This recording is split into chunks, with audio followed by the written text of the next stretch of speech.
is going on today, guys? So we were back at it. Had to take a little hiatus there. So we started building on the motor. We got the heads put on and all that good stuff. We were just rolling along, and come round two of torquing sequence on there. We were at 50 foot-pounds of torquing sequence, and those Chinesium head studs that he had bought when I bought all this stuff from him, they broke. I had two of them break. So we had to mess around, get them extracted out of the block. Got that taken care of, which took a little while. I didn't record that. I was a little upset when it was happening. So just hurried and took care of it. They came out fairly easy, so we're good there. But I ended up ordering some ARP head bolts for the build. They aren't head studs. I did find a couple of sets of head studs out there, but they were like $550, and I just couldn't swing that at this point in time. So we went ahead and just ordered the head bolts. I know it's not the end-all type of thing right now, but they should at least get us through the season, and then if I feel like we need to go bigger, we can go back and add those later. Not a big deal. That's the point of this. We keep building, we keep learning. So anyway, today we're going to work on some other stuff while we're waiting for those head bolts to come in. So I've got the water pump here that I need to get done. We're not running a heater core or anything like that. So we're going to take these two ports out and we're going to cap them off. So I'm going to cut off some aluminum and get these things welded up. I haven't welded in about 12 years. Well, TIG welded aluminum in about 12 years. So I did a little bit of studying, watched some videos, kind of got freshened up.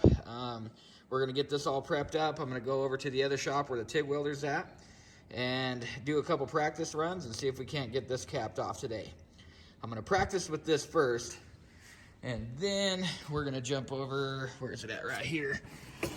We're going to jump over to this guy. So I still got to weld on my flange for the blow off valve and my aluminum bung here for the air intake temp sensor. So that'll go there, blow off will go there.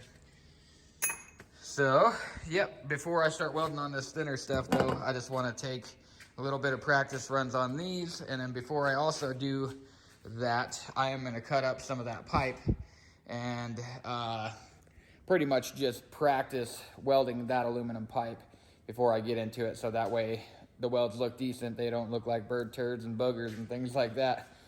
But yeah, so follow along with us today and we're going to get started and see where we get.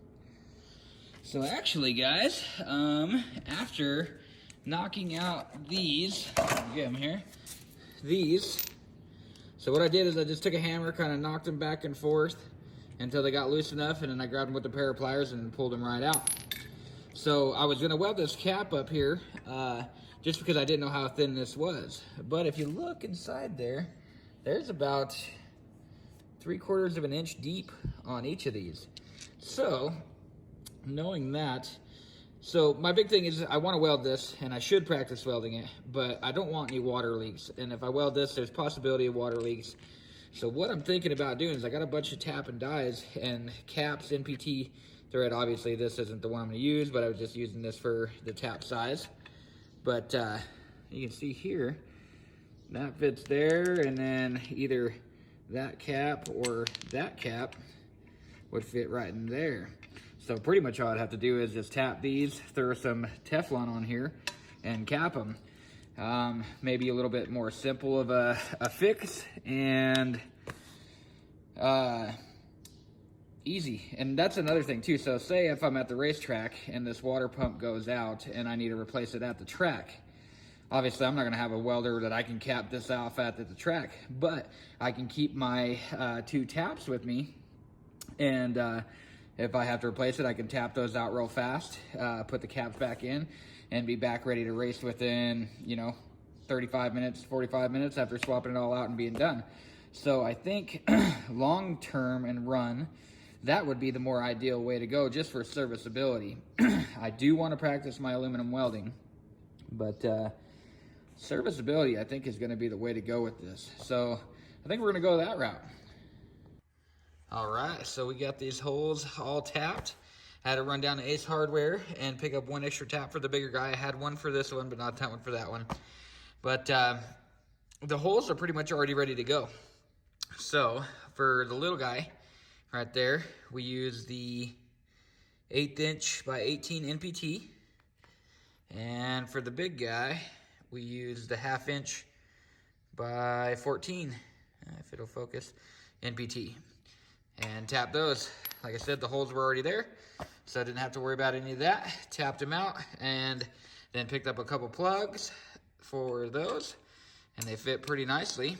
So what I'm gonna do now is just take some Teflon tape, wrap those bad boys up, and put them in, and we'll be done with that. So I'm happy with it. Like I said, after thinking about it, the serviceability of the plug setup would be nice, because I'll actually show you guys. I have a race toolbox.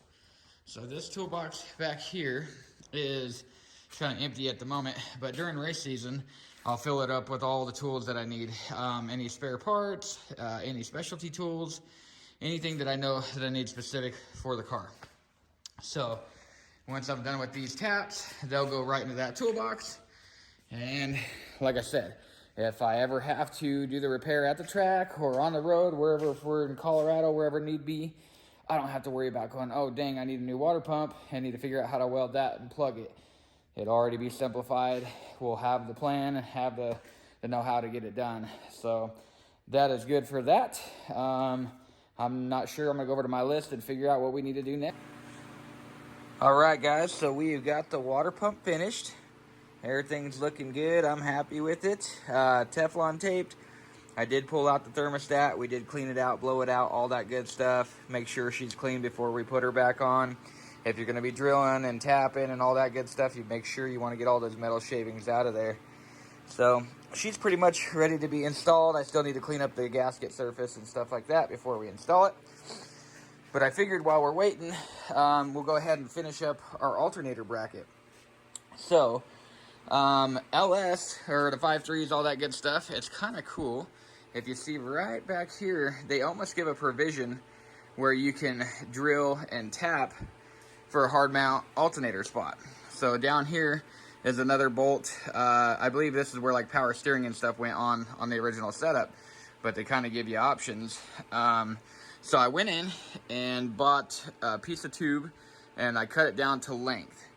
So the proper way to find your alternator distance from the crank pulley to your alternator is you want to take a flat edge, and run it across your crank. And if it's flat surface on there, and it's flat surface on the pulley, if you can see there, no gaps in between. So we know we won't have a problem throwing the belt or being off-centered, you know, where the belt's riding like this or something like that. The belt is going to run really nicely. On this car, we don't have to have power steering, anything else. All we have to do is run water pump, alternator, and crank. So on the water pump, it has that little tensioner up here that'll tension it. So we'll have a nice, you know, OEM tensioner, not have to worry about tilting the alternator. So we can hard mount this guy. So what I've done is I've just put this bolt in here, tightened her up right where I want her, center in that hole, and I'm going to take a drill bit and just kind of start through here and get my spot where I want it to land here. Once I get the spot landed, then I'll move the alternator, and when we'll start drilling and tapping for that. The biggest thing when drilling and tapping for this is you kind of want it center in the blob here that it's got, so you have enough meat all the way around your hole.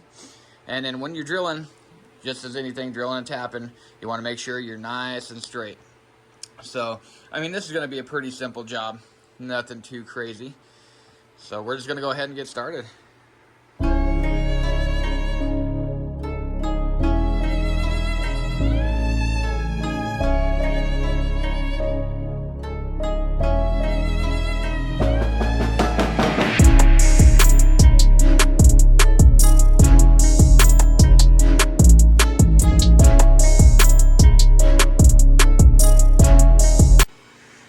So we've got the hole started. Did remove the alternator. Like I said, just get it out of the way so we can get a real nice straight shot at it. It was nice to have the alternator through there, or the bit through the alternator, because it just gave it a real nice shot where we need it to be. But we also want to get it out of the way because if you can see in the video, the shavings start to drop down onto it, and we don't want to get no shavings in the alternator. It is a used alternator. We are going to use it because it is a good one, but we don't want to ruin it to the metal shavings. So before we put it on, we'll make sure we blow it all out if there was any that fell in there.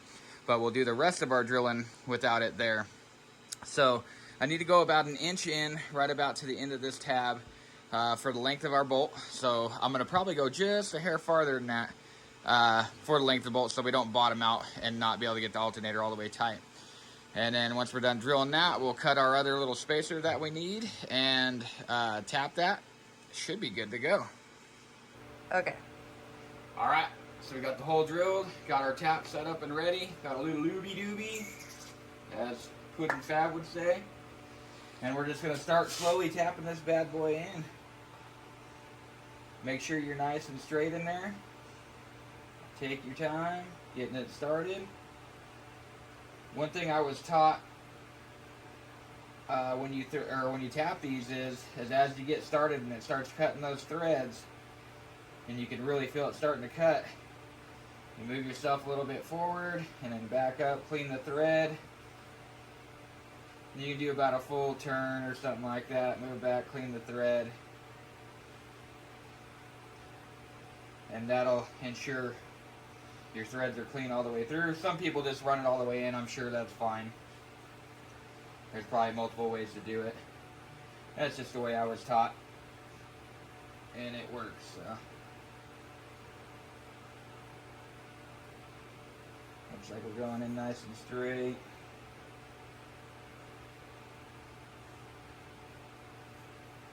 And it should never be too hard. If it's too hard, something's wrong. Either you got crooked, threads are tearing out. You'll definitely feel it. It shouldn't be super grippy or nothing because you'd already drilled the pilot hole for it. And if you use the right drill bit for the size, all you really need to be doing is cutting the threads. So. Nice thing about this one itself in particular is it came with the drill bit and the tap kit together, so we knew we were using the right size. So I'm just going to tap this all the way through. I did drill it about a 1/4 inch longer than the bolt needed to be, so that way we know we don't bottom out on the bolt.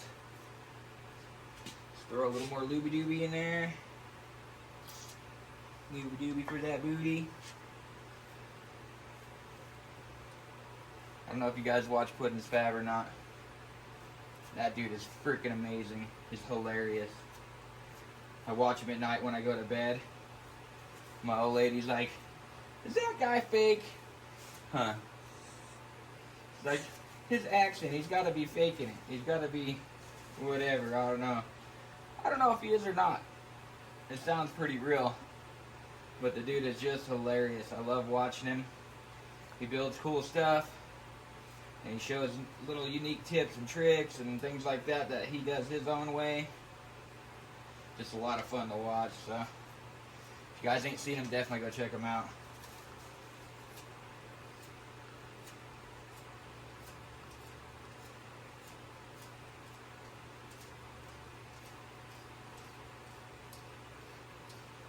And that was pretty much it. I'll pull this out, spray a little bit of that lube in there, and then we'll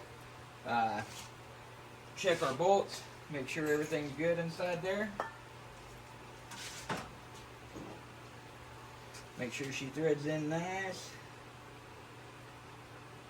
Oh yeah, good to go. So yeah, I'll go ahead and just cut my other spacer that we need. We'll install that and be ready to roll. Alright, so we've got the water pump on, alternator on, everything is looking great. We've got our tensioner on there. And so how we're going to determine the length of our belt, which I've already done, but I wanted to show you guys how we can determine the length of our belt and which we need to go by.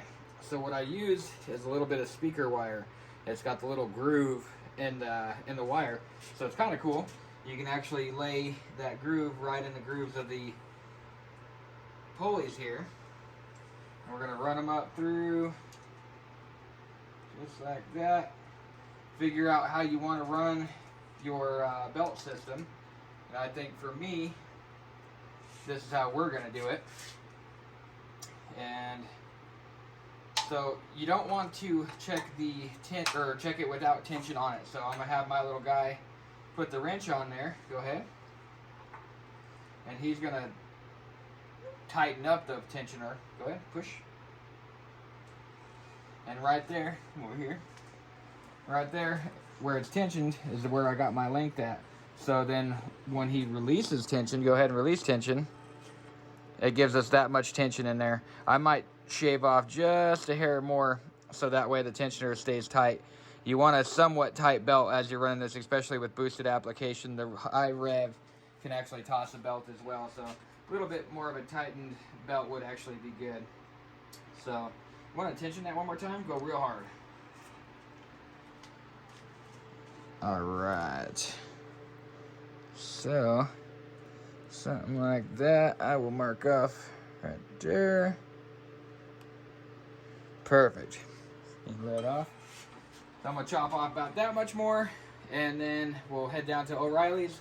We'll get the right belt for it. Once I get the right belt, I'll actually link the number in the description down below, so that way if you guys want to end up doing the same setup like this, you'll know what belt to go buy and won't have to do a bunch of guessing. Alright, so we went down to O'Reilly's and we got our new belt. Everything seems to be riding well. Got enough clearance in between those pulleys there. Everything's nice and tight. I did get it a little bit tighter on the belt. That way it has a little room to stretch, and then plus it'll stay nice and tight on here, is what I'm hoping for. So, the part number for this belt was the K060523, that guy right there. And the belt length was 52 7/8 inch. So, if you end up doing this setup with the alternator down low, and the crank and just that pulley there, that is the belt you'll need. Alright guys, well I think that's going to be it for the end of this video. It's going to be a little bit shorter, didn't do a whole lot on here. I did actually get a new iPhone and we're trying to do some video on this and editing on this instead of the GoPro. So let me know if you guys tell any difference, if you see any difference, anything in the quality, editing. I've been trying to study on editing and make these videos cooler, so if you see anything different on there and you like it, let me know. And the good news is we have got, boom, they are ARPs. They are in. So, next video we'll go ahead and we'll get started back building the motor, get the heads on there, get everything set up, and we should be ready to start throwing that bad boy back in the car. Before I put it in the car, I have a little bit of list of things that I want to do. We're going to go back in, brace the motor mounts, paint them, cut a few things out. We're going to block off some holes on the firewall. Make sure if we ever crash, anything catches on fire, that it isn't coming through the firewall. A lot of holes that we don't need anymore. Possibly get the wiring for the Holly Terminator ran through. Find a hole that'll work for that. Things like that. So I'm excited. We just need to get back at it. We got a lot of things coming up that are going to kind of slow us down on the build. We've got Hogfest coming next weekend. So we're sponsoring the Burnout Show and the bike show there for that, and so on and so forth. So we'll be getting some footage of the Hogfest. That should be a great time. We'll do all the shows. We'll get some footage of all the shows and some footage of the bike rodeo. That's a lot of fun as well. So be looking forward to seeing those videos if you're interested in bike stuff. If not, just go ahead and skip past it and be waiting for the 240 stuff. But we appreciate you guys watching. We'll catch you next time. Damn.